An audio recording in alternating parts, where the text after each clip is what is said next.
Hello, beasts. My name is Ben Buster Beast, and today I'm coming at you guys with my Call of Duty Black Ops Cold War Zombies review. Now, I'm only going to be reviewing zombies because I have put way more time into it than I have multiplayer. I've put almost 2 days into zombies already, and I've only put 3 games into multiplayer. But today I'm going to be giving you guys my review on Black Ops Cold War Zombies, telling you how I think it is compared to Black Ops 4 and Black Ops 3, and just my general overall impressions of the game. First off, we're going to start off with the pros of the game, and there are a lot more pros than cons. I have been loving Call of Duty Cold War Zombies. It is so much fun, guys. But first of all, it's really good for new players, and I think that's kind of what they were going for with this. The map is a lot simpler, the Easter egg is more simple. The progression is linked with multiplayer, which I think is one of the main things that's going to attract a lot of the players. And one thing that I've heard people say is that it feels like multiplayer. Everyone's like, oh, you know, zombies feels like multiplayer, and they might not necessarily be a fan of that, but I'm actually really glad that it happened. And as someone who mainly plays zombies, I'm completely fine with it like this. It feels like a natural upgrade to the overall gameplay, and honestly, I would say that this core gameplay is probably the most fun out of any zombies game to date. And by making the map simpler, it's appealing for the newer players who might not like the complex maps, and you know, they just want to get in and kill some zombies, and in this game, it is so satisfying to kill zombies. There's just something about the HP bars and the damage numbers that just, it feels so good. Now, while it is better for the new players, it's also still fun for the old players. There's a lot of side Easter eggs because even though the main Easter egg is pretty simple, there's a lot of side Easter eggs to do. The gameplay is just really, really fun. It's so satisfying. The gunplay is amazing. And you have the crystals and skill trees on the perks that can allow the older players and the people that play zombies a lot more to grind, and there's more for them to get. And there's the camos that are so awesome. The Dark Ether camo, I think, is better than any of the multiplayer camos. It looks absolutely sick. It's like the Black Ops 3 Dark Matter. And even the Plague Diamond, it looks absolutely beautiful. And honestly, I think the zombies camos are way better than the multiplayer camos. But there's just so much that you can do other than just playing the game, whereas instead of having a lot of complicated stuff jam-packed into one map to give it replayability, they decided to go for something kind of like with what they did with Black Ops 4, where they just have so much stuff you can do outside of the game with camos, attachments, weapon leveling, create a class system that just allow you to want to play the game more so that you can grind out all of these stuff. And I'm someone who really likes to grind out video games, and I am so happy that there's a lot to do in this game. Now, one thing that they did in this game that I haven't really seen in Black Ops 4 and kind of Black Ops 3 is there's a really good map progression. In Black Ops 4, you spawn into the game, and because you have so much health and your guns are already really powerful, you spawn with the MOG, which is one of the most powerful weapons in the entire game. You just feel as if there's no map progression, you know? Perks aren't really necessary in that game. You spawn in and you already feel overpowered. You can get to like round 20 in the spawn room without even having to buy anything. And in this game, I just feel like they finally brought map progression back, where you spawn into the game and you feel pretty weak, and as you go along, you get more and more powerful. That's helped out by the double and triple pack-a-punch abilities, the rarity of the guns, and the armor, and then also the perks, and they get more expensive each time you buy it. So you're not starting off the game overpowered. You still have to go through the map and do all of these things before you finally feel overpowered. And that's one of the major key things, is you need to feel overpowered. In Black Ops 4, you feel overpowered the whole time, so it's just kind of boring. Whereas in Black Ops 3, you start off a little bit weaker, and you have that progression through the map, but it's about round 15 or 20 when you're becoming overpowered. Whereas in this game, it takes up until the mid-30s and early 40s before you finally feel like you're fully maxed out your potential. You've gotten a triple-packed gun, you've gotten a legendary gun, you've got all of your perks, you've got max armor, and you feel like an absolute god. But you started from humble beginnings. That's something that I feel is really key to the core Zombies experience that keeps it fun and keeps each game refreshing. And I'm so glad. I feel like this game is probably the best that they've done for it, because you have fun going up to these high rounds because there's so much to do in the game.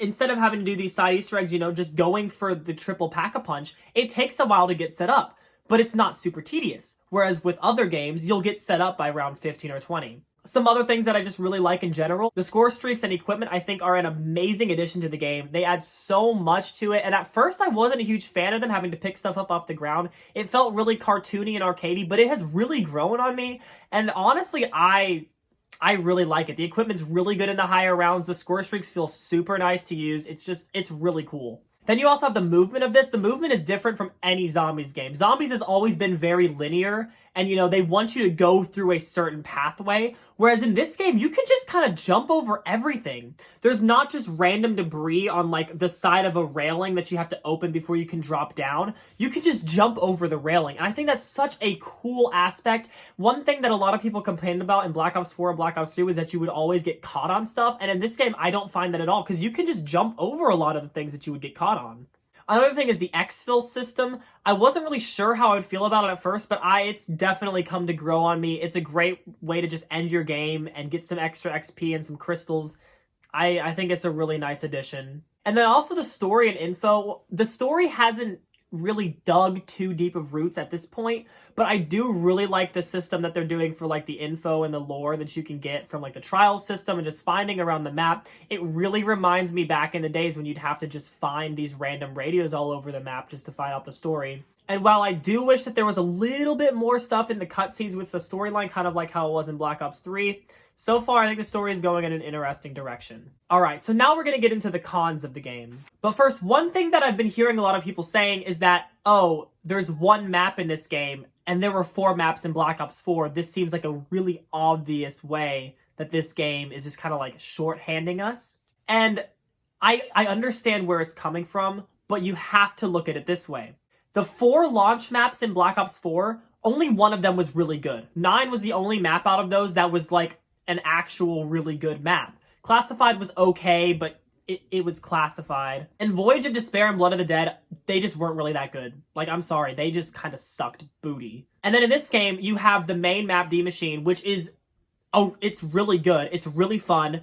And I would say it's probably better than any of the 4 maps that came out and launched in Black Ops 4. And you've also got Dead Ops Arcade 3, which a lot of people sleep on Dead Ops Arcade. I think it is one of the most underrated things in all of Call of Duty Zombies. Dead Ops Arcade 1 was alright. Dead Ops Arcade 2 took all of the stuff in Dead Ops Arcade 1 and improved on it. And Dead Ops Arcade 3 feels like a completely different experience. When I played it for the first time, I was blown away at how much stuff was added. Dead Ops Arcade 2 just looks like a fraction of itself. It's insane what they've done. And then also, if you're on PlayStation, you have access to the Onslaught mode. Now look at Black Ops 3, you had Shadows of Evil and you had the Giant. I think that was a perfect combination of a really complicated map and a really simple map, kind of giving you the best of both worlds to let you replay the game for a long time. And I feel like this game is kind of giving us the same thing.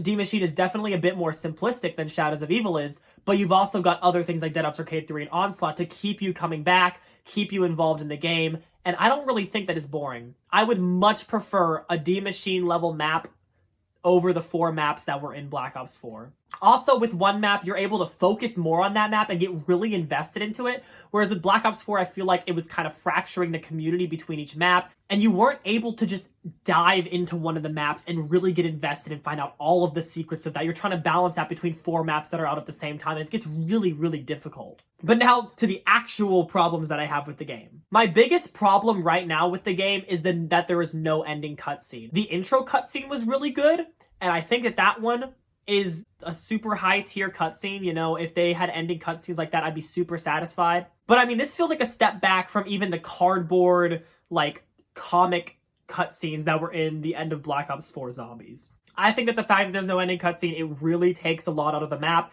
and it makes completing the Easter egg just not feel as rewarding. Sure, you get to blow up the map, but I think a cutscene it adds something to the map that just adds some flair and life and uniqueness to that map. Another problem that I have, which it's not as huge of a problem to me, but the map is a little bit bland. The Dark Aether is really cool, don't get me wrong, but it's not like a Shadows of Evil level map or a Dreisendracht map where you're in this city and there's lights all around you and there's jazz music and you really feel sucked into the atmosphere.